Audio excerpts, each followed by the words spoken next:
Joining me now is Jeff Morley, editor of JFK Facts blog on Substack, also the author of Scorpion's Dance, The President, The Spy Master, and Watergate.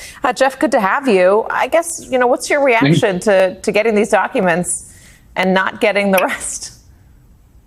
Well, what's going on here, unfortunately, is a bit of a shell game. The CIA makes a big claim about they put out all these documents, but when we went in to look at them last night, we discovered that out of 30 documents that they claimed had been released, only about 12 of them had actually been released, and 20 more had been released with many, many redactions in them. So the CIA is giving the illusion of transparency, but not the substance of it.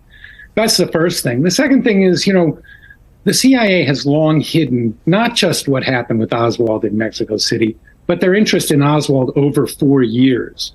And it was not just the Mexico City station who knew about Oswald. It was senior officials in Washington who were informed about his travels, his politics, his personality, as late as October 10th, 1963. So, the CIA has a big burden here, and their refusal to comply with the law, which was supposed to be implemented in 2017, 5 years ago. This is the fourth time they've blown the deadline in 5 years.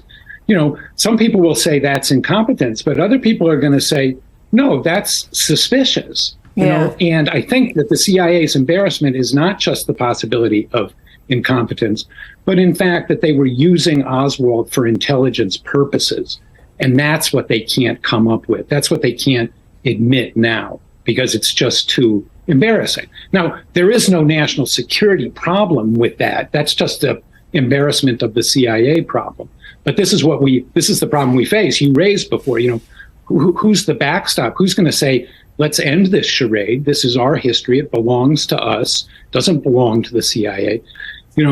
That's where we don't have anybody, we don't have any authority who can step in and say, look, the CIA has to stop this and has to start obeying the law. Did we find out any more in the documents that were released about Jack Ruby and his motivation, other than, the one that we've all come to understand, but any other detail?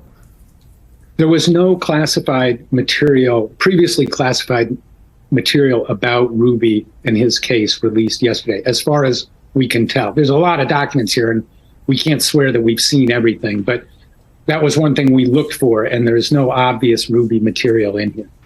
Jack Ruby, obviously the man who killed Lee Harvey Oswald while he was in custody. Jeff, thank you very much for joining us.